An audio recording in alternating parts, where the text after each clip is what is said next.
Prinsip yang kedua adalah Sipakaraja. Prinsip ini maksudnya adalah saling menghargai satu sama lain. Artinya, prinsip ini kita mengajarkan kepada anak bahwa manusia tidak boleh saling memandang enteng satu sama lain.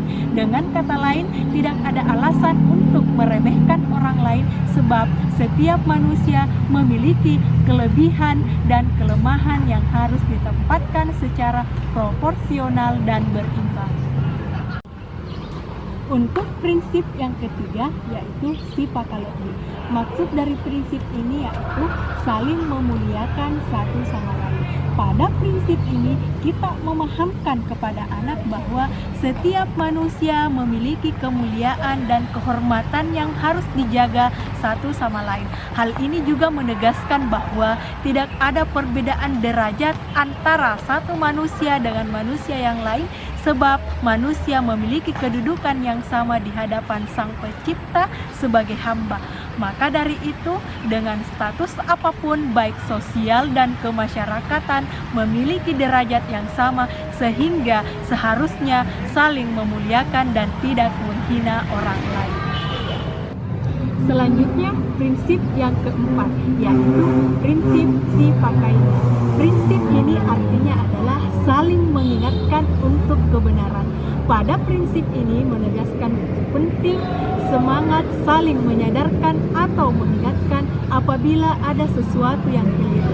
Maka sebagai seorang pendidik memahamkan kepada anak didik bahwa setiap manusia memiliki potensi yang baik tapi juga hal yang buruk. Oleh sebab itu, seseorang keliru atau hilaf, maka wajiblah saling mengingatkan dan saling mendorong untuk melakukan kebaikan atau kebenaran sebab tidak ada manusia yang sempurna. Kemudian prinsip yang kelima yaitu Sipatoko. Maksud dari prinsip ini yaitu saling membantu dalam hal kebaikan.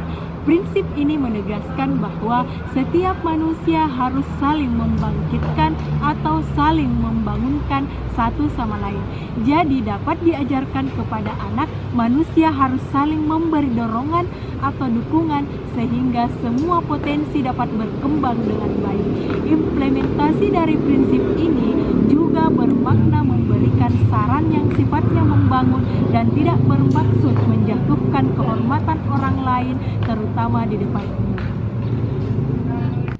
Untuk prinsip Sipa yang terakhir yaitu Sipakatuo. Maksud dari prinsip ini adalah saling melindungi satu sama lain. Makna yang terkandung dalam prinsip ini adalah bahwa manusia harus saling menghidupi atau tidak mematikan satu sama lain. Satu contoh yang patut dihindari dalam konteks ini adalah pembunuhan karakter. Nah, itulah tadi 6 prinsip Sipa yang perlu ditanamkan sejak dini agar anak usia dini memiliki karakter yang baik. Selain prinsip Sipa ini, kearifan lokal budaya Sulawesi Selatan yang dapat digunakan sebagai inovasi pembelajaran bagi pendidikan anak usia dini yaitu menerapkan permainan tradisional seperti permainan dende-dende, permainan lompat karet, permainan asing-asing, dan permainan-permainan tradisional lainnya.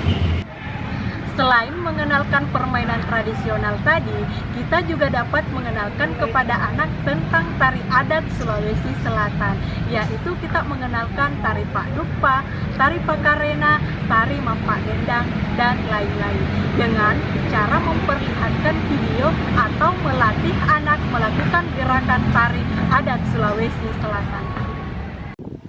Kemudian mengenalkan kepada anak bahasa Bugis Makassar dengan menerapkan metode bercakap-cakap menggunakan bahasa Bugis Makassar. Selain itu, boleh juga mengajak anak mengunjungi tempat-tempat kebudayaan yang ada di Sulawesi Selatan. Misalnya, Museum Fort Rotterdam yang terletak di Kota Makassar, Balak Lompoa yang terletak di Kabupaten Goa, dan mengunjungi suku yang ada di Kabupaten Bulukumba yang disebut suku Kajang dan tempat-tempat kebudayaan lainnya. Demikian penerapan budaya dan kearifan lokal dalam pembelajaran anak usia dini. Dalam hal ini kita harus bersikap bijak. Teknologi yang semakin canggih merupakan sebuah keniscayaan yang tidak bisa dielakkan. Namun demikian bukan berarti kita melupakan nilai kearifan lokal yang sudah mengakar dalam masyarakat Indonesia.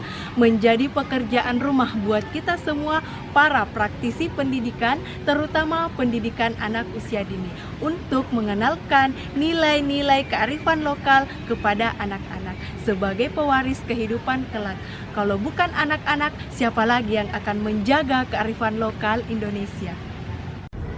Ya, itulah tadi penjelasan tentang budaya dan kearifan lokal dalam pembelajaran anak usia dini. Semoga video ini bermanfaat. Lebih dan kurangnya mohon dimaafkan. Wassalamualaikum warahmatullahi wabarakatuh.